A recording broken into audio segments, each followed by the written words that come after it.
හයියලුවනේ කොහොමද ඔයාලට? ඉතින් වන්න මං කලින් කිව්වා වගේම අපි අනුරාධපුර ගිය බ්ලොග් එකේ දෙවෙනි කොටස අරගෙන ආවා. දැන් අපි රුවන්වැලි මහසෑය වන්දනාමාන කරගෙන අපි දැන් ඇවිල්ලා ඉන්නේ දඹුලු විහාරෙට. දඹුලු විහාරේ වටපිටාව තමයි මේ ඔයාලට බලා ගන්න පුළුවන් වෙන්නේ. බලන්න සුන්දර දසුන්. මේවා ඉතින් ඔබට බලන්න තියෙන්නේ. අපි ලංකාවෙම විතරයි. බලන්න හරිම ලස්සන කඳු පාන්ත්‍රිකයක් තමයි මේ දඹුලු ගල උඩට පේන්නේ. ඉතින් මම අද ඔයාලට දඹුලු විහාරයකින් චූටි හැඳින්වීමක් කරන්නම්. දඹුලු රජ මහා විහාරය ශ්‍රී ලංකාවේ මධ්‍යම පළාතේ මාතලේ දිස්ත්‍රික්කයේ තමයි පිහිටලා තියෙන්නේ. මේ අඩවිය කොළඹට කිලෝමීටර් 148ක් ඊසාන දෙසින් හා මහනුවරට කිලෝමීටර් 72ක් උතුරින් තමයි පිහිටලා තියෙන්නේ. ශ්‍රී ලංකාවේ විශාලතම මහා හොඳින්ම සංරක්ෂණය කරන ලෙන් විහාර සංකීර්ණයක් තමයි මේ තියෙන්නේ. හාත්පස පිහිටි තැන්තලාවෙන් මතුපිට ගිරි ශිඛර මීටර 160ක් අහස උසට දිග වෙලා තියෙනවා. මෙහි අවට ප්‍රලේඛගත ලෙන් 80කට වැඩි ප්‍රමාණයක් තියෙනවා. ඒ අතුරෙන් පිළිම හා සිතුවම් අඩංගු ලෙන් 5ක් තුල ප්‍රධාන ආකර්ෂණය අඩංගු වෙලා තියෙනවා. මෙහි සිතුවම් හා බුදු පිළිම බුදුරජාණන් වහන්සේ හා උන්වහන්සේගේ දිවිය හා බැඳුණු ඒවා වෙනවා. මුළුමනින්ම බුදු පිළිම වහන්සේ 153ක්ද ශ්‍රී ලංකා රජවරුන් 3 දෙනෙකුගේ පිළිමද දේවතා සහ දේවතාවන්ගේ පිළිම 7ක්ද අඩංගු වෙලා තියෙනවා.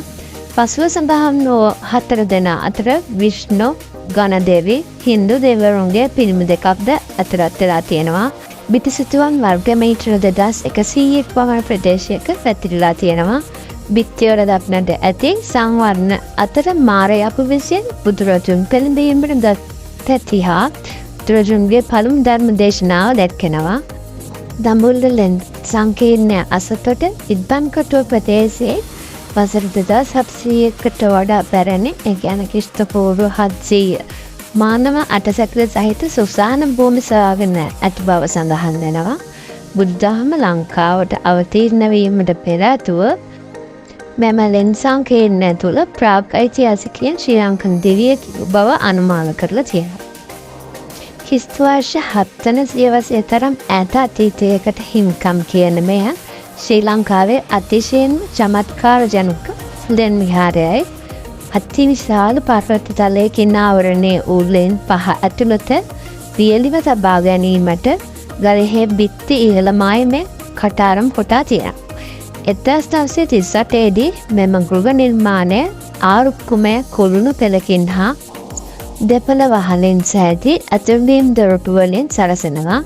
එම ලෙන් අභ්‍යන්තරෙහි සිවිලිම් සංකීර්ණ ආගමික රටාවට උපයෝගී කොට ගනිමින් සෙට්ටම් කර පර්වත ශිඛරයේ හැඩය හා සමෝච්චය අනුව ඉදිරිලා තියෙනවා. මේ බුදුරජාණන් වහන්සේගේ සහ බෝධිසත්වයන් වහන්සේලාගේ මෙන්ම බොහෝ දේවතාවුන් හා දේවතාවියන්ගේද රූප තියෙනවා. දඹුල්ල ලෙන් සංඝාවාසය අදටත් කෘත්‍යාත්මකව පවතින අතර ශ්‍රී ලංකාවේ ඉතාම හොඳින් සංරක්ෂිත පුරාතන ප්‍රසාදයක් වෙනවා. මෙම සංකීර්ණ ක්‍රිස්තු පූර්ව 3 වන සියවසේ දෙවන සියවසේ පමණ ඈත අතීතයේදී ඇති දවන්ත හා ඉතා වැදගත් සංඝාවාසයක් ලෙස ස්ථාපනය කරලා තියෙනවා. වලගම්බා රජු විසින් ක්‍රිස්තු පූර්ව 1 වෙනි සියවසේදී සමූහය විහාරයක් බවට පරිවර්තනය කරලා තියෙනවා. අනුරාධපුරයේ පිටුවහල සිටි ඔහුට වසර 15ක් තිස්සේ දකුණු ඉන්දියානු ආක්‍රමණයන්ගෙන් ගැලවීම සඳහා ආරක්ෂාව සැපයලා තියෙන මෙන්න මේ දඹුලු විහාරය. නැවත ඔහුගේ අගනුවර දිග්විජය කළ රජතුමා කෘතඥ ගෞරවපූර්වක මෙහි විහාරයක් ඉදි කරලා තියෙනවා. පසු කාලයේදී රජුන්ද මෙහි සංවර්ධනයට දායක කළා නවාංග එකතු කරලා තියෙනවා. 11 වන සියවස වන විට ලෙන් සමූහය ප්‍රධාන ආගමික මධ්‍යස්ථානයක් බවට වත්මන් තත්ත්වයට පත් වෙලා තියෙනවා. නිශ්ශංකමල්ල රජු වසර 1990 දී ලෙන්ෙන් රන් ආලේපිත කොට බුදු පිළිම වහන්සේලා 79 පමණ එකතු කරලා තියෙනවා. 18 වන සියවසේදී උඩරට රජවරුන් විසින් මෙම ලෙන් අරුත් ගඩියා කොට පෙන්තාව කරලා තියෙනවා. දඹුල්ල රජ මහා විහාරයේ පාරකාරීත්වය පන්සල් 4කට හිමියලා තියෙනවා. පළමුව පුයන්නත්ත පන්සල, දෙවැනි පුයන්නත්ත පන්සල, දඹුල්ල නද පන්සල, දඹුල්ල ඉහළ පන්සල කියන පන්සල් අතරට තමයි මෙම භාරකාරත්වය හිමි වෙලා තියෙන්නේ. දැන් අපි බලමු සංගීත පිළිම ගෙවල් පහ ගැන තවදුරටත් ටිකක්. පිළිම ගෙවල් බවට පරිවර්තනය කරන ලද ලෙන් 5කින් සමන්විත වෙලා තියෙන මේ විහාරය අනුරාධපුර ක්‍රිස්තු පූර්ව පළවෙනි සියවසේ සිට ක්‍රිස්තු වර්ෂ 993 දක්වා සහ පොළොන්නරුව අවදීන්හි 1073 සිට 1250. ඒ කියන්නේ මීටර් 150 උසති පර්වතයේ පාදමෙහි තනවා ඇතිලෙන් ශ්‍රී ලංකාවට දක්නට ලැබෙන බොහෝ ලෙන් විහාර අතරින් අතිශය චමත්කාරජනක විහාර. කිලෝමීටර් 19ක් ඔබේ පිහිටි සීගිරි පර්වත බලකොටුවේ හා අවට කනිතලා භූමියෙන් හිඳ සිටින අල්බමින් දඹුල්ල පර්වතයෙහි මද දෑවම කරණය කිරීමෙන් මෙට ප්‍රවිෂ්ට වී හැකිනවා. ගොම්මන් වෙලාව එල්වෙත්ම සිය ගණනින් හෙමි වැහිලි හිනිය කඩාපයන හමුදාව පිණිසෙන් දිවිසුම් දොරටුව හිත සැපත්වෙනවා. විශාලම ලෙන නැගෙනහිර සිට බටහිරට මීටර් 52ක්ද පිවිසුමේ සිට පසුපසට මීටර් 23ක්ද ලෙසින් විශාලත්වයක් දක්වන අතර මෙම මනස්කාන්ත ලෙන එහි මුදුන් තැනෙහි මීටර් 7ක් උසද දරනවා. වලගම්බා රජු සහ නිශාංකමල් රජු යන රජවරුන් සහ බුදුරජාණන් වහන්සේගේ අභ්‍යුපස්ථාදායක ආනන්ද තෙරණුවන්ට අමතරව හින්දු දෙවිවරුන්ද මෙහි පෙන්නුම් කර තියෙනවා. රංගිරි දඹුල්ල රජ මහා විහාරයේ ලෙන් විහාර කොටස 1991 වසරේ මේ ලෝක උරුම අඩවිය ලෙස ප්‍රකාශයට පත් කරලා තියෙනවා. මෙහි ඇති ලෙන් පහෙන් පළමුවෙනි ලෙන හඳුන්වන්නේ දේව ලෙන ලෙස දිව්‍යමය රජුගේ ලෙන. දෙසට හඳුන්වන සංඝාවාසයේ ස්ථාපනය කිරීම සම්බන්ධයෙන් පළමු සියවසේ බ්‍රාහ්මීය අක්ෂර උපයෝගී කොටගෙන පළමු ලෙනෙහි පිළිසුමට ඉහළින් කොටා දක්වා තියෙනවා. පිහිටිතලෙහි අඹා ඇති මීටර 14ක බුද්ධ ප්‍රතිමාව අනෙකුත් සියල්ලම අභිභවමින් චිත්තාකර්ෂණීය අයුරින් ජනතුට වෙජවනවා. මෙහි ඉතිහාසයේ නොයෙකුත් අවස්ථාවන්ගේ නොගැනිය හැකි වාර ගණනකදී මේ යලේ පින්තාරු කොට තියෙනවා. අවසන් පින්තාරුව බොහෝ විට 20 සියවසේදී දක්නට ලැබුණු අතර බුදු පිළිම වහන්සේගේ පාමුල වැඩවසන්නේ බුදුරජාණන් වහන්සේගේ ප්‍රියතම ශිෂ්‍ය ආනන්ද තෙරණුවන් ශීර්ෂය දක්වා ඇත්තේ මෙමලෙන් තැනවීමේදී සිය දිව්‍යමය බලය නමසුරුව යොදවූ බවට සැලකෙන විශ්ම දෙවියන්.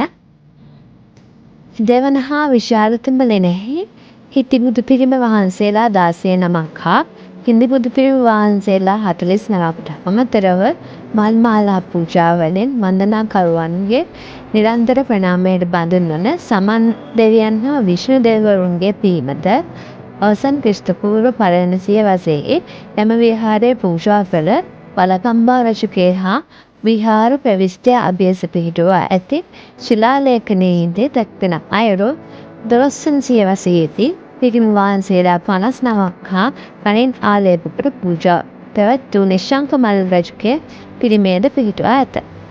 එය අනුව මෙමලෙනෙහි මහරජු ලෙන මහරජුන්ගේ ලෙන යන නමින් හැඳින්වන්නේ මේ ලෙන තමයි.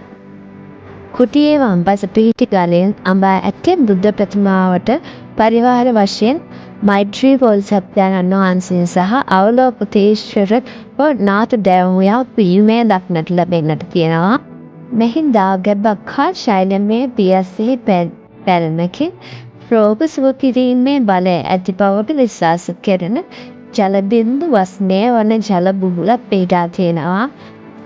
මෙම ජල බුබුලේදී පියස්සේ බැවුමට ඉහළට ගමන් කර ඉන්පසු පහළට පතිත වන බව බැලූ බැල්මට පෙනෙන බව දුටු පැරන්නා ඒ දෙසට මසුන්ගේ රූපෙන් තුරුපද ඒ බව හුවා දක්වා ඇති බව කියනවා. මහාමායා දේවියගේ සීනේ සිට මාන දිව්‍ය පුත්‍රයා විසින් බුදුන් වහන්සේ පෙළඹවීමට තැත් කිරීම දක්වා බුදු සිරිතේ විවිධ දර්ශන 18 වන සියවස දක්වා කාල තීරණය කරති සායම් සතුවම් බව දක්වමින් මනස්කාන්ත ආයනෙන් මුල් පියස් සරසලා වර්ණවත් කර ඇති අයුරු පෙනේ. නටේම ඉතිහාසයේ වැදගත් අවස්ථා පිළිබිඹු කරන තවද සිතුවම් මෙහි දක්නට තියෙනවා. තෙවනල නැහැවත් එනම් මහා අලුත් විහාරය සමන්විත වන්නේ බුද්ධ ධර්මයේ පුරුද්දයට පණ පෙවූ ලෙස කීර්තිශ්‍රී රාජසිංහ රජුගේ රාජප්‍රාප්තිය එනම් 1747 සිට 1782 දක්වා කාලය අතරතුර එකතු වූ සිවිලිම මහනුවර මාධ්‍යයට අයත් බිතුසිතුවම් වලින් බුද්ධ ප්‍රතිමා වහන්සේලා 59කට අමතරව රජුගේ පිළිමයක්ද මෙහි දක්නට ලැබෙනවා. මේ සතරවන හා පස්වන කුඩා ඒවා පසු කාලයකට අයත් බවට කාල නීතිර්ණය කර ඇති මේවා එතරම් උසස් තත්ත්වයක තියෙන්නේ නැහැ. පළමු හා දෙවෙනියෙන් අතර පිටි කුඩා විෂ්ණු දේවාලයක් බොහෝ වන්දනාකරුවන්ගේ ගෞරවයට පාත්‍ර තියෙනවා. මේ සියලු පිළිම ගෙවල් සිසාරා බුදු සසුන හා රටේ ඉතිහාසය පිළිබිඹු කරන පිළිම 150ක් පමණ පීඨා දකින්න පුළුවන්. මෙම පිළිම හා සිතුවම් සිංහල මූර්ති ශිල්පය හා සිංහල කලාවේ බොහෝ යුග පරිච්ඡේද නිරූපණය කරනවා. බුදු පිළිම වහන්සේලා පමණින් එහා ඉරියව් අතින් විවිධාකාර විශාලතම මීටර් 15ක් දිග්ගුයි එක් වෙනක ශෛලමය පියස්ස සිසාරා බුදුසිරිත දැක්කන සිත්තම් 1500කට වඩා දක්නට ලැබෙනවා. මෙම විහාරයට අයත් වෙනත් ස්ථාන ලෙස හඳුන්වන්න පුළුවන් ශාංගී දඹුරු ජාත්‍යන්තර ක්‍රිකට් ක්‍රීඩාංගණය අලුත් විහාරකය ලෙන්ගේ සිතුවම් පිළිම ඊට අමතරව ශාංගී දඹුරු සංඝ සභාව සහ ශාංගී දඹුරු ගුවන්විදුලි සේවා සංස්ථාව මෙහිදී දැක බලා ගන්නට පුළුවන්. ඉතින් මම ඔයාලට විශේෂ දෙයක් මතක් කරන්න යාළුවනේ. ඔයාලා ශාංගී දඹුරු විහාරයේ වඳින්න යනවා නම් කෙටි ඇඳුම්, ඒ කියන්නේ කොට ඇඳුම්, කොට පොඩක් උඩ කය නිරාවරණය වෙන ඇඳුම් වලින් සැරසලා යන්න එපා. ඔයාලා පුළුවන් තරම් දෙකි පරිස්සමක් සායක් අඳගෙන උඩුකය ආවරණය වෙන පරිදි යන්න බලන්න. එසේ නොවැත්නම් ඔබට මේ ස්ථානයෙන් ගන්න පුළුවන් ආවරණය වෙන රැති කීපයක් මිලට ගන්න පුළුවන්. ඒ ආකාරයට ඇඳ පෙරඳගෙන ඔබට තඹුරු විහාරයෙන් විහාරතොරට ඇතුල් වෙන්න පුළුවන්. යම් බුදු පිළිම වහන්සේලා වැඳ පුදාගෙන වූවවතුල ඇති සිටුව නිරීක්ෂණය කර ගන්න පුළුවන්. අන්සෑම තැනකම වගේ සංවර ප්‍රතිපත්තිය මැදි විශේෂ වෙනවා.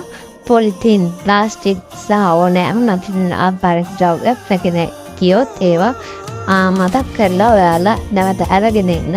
එම පූජා භූමියේ ඒ වගේ දේවල් දාලා ඉන්න එපා. මෙම ස්වභාව සෞන්දර්යය මතු පරපුරට ආරක්ෂා කර යාලට විඳින්න දෙකෙන්වීමට ඉතිරි වෙන නිසා ආරක්ෂා කරගන්න කියලා තමයි මම ඔයාලගේ ඉල්ලන්නේ. ඉතින් ඇත්තටම ලස්සන පරිසරයක් අපි අපිට මේ ස්වභාව ධර්මයෙන් ලැබිලා තියෙන අපූර්ව දායාදය ආරක්ෂා කරගන්නවා. දෙක් මගේ යුතුයකම. ඒ කියන්නේ හිතලා මේ වගේ දෙයක් බලන්න යනකොට ඒ විදියට ප්‍රතිපත්තිය අනුගමනය කරන්න ඕන. එහෙනම් ඉතින් ඔයාලා මම හිතනවා මේ වීඩියෝ එකෙන් යම් දෙයක් ගන්න ඇති කියලා. ඔයාලා දැක්කල නැත්තම් මේකෙන් පොඩි දෙයක් හරි ඔයාලා තේරුම් ගන්න ඇති. එතකොට දේවල් බලද්දි නැවත බලන්නේ දේවල් වලට අසහිතේ තවපාරක් යන හිතේ ඔයාලා කියන්නේ සුන්දර පූජාවේ ස්ථානක අසිරියෙන් ගන්න එන්න හැමෝට ජයවේ වාසුදේවා අපිට වඳින්න මතක් කරලා මගේ YouTube channel එක subscribe කරන්න, like කරන්න, comment කරන්න. එනවා හැමෝම පරිස්සමින් ඉන්න. bye.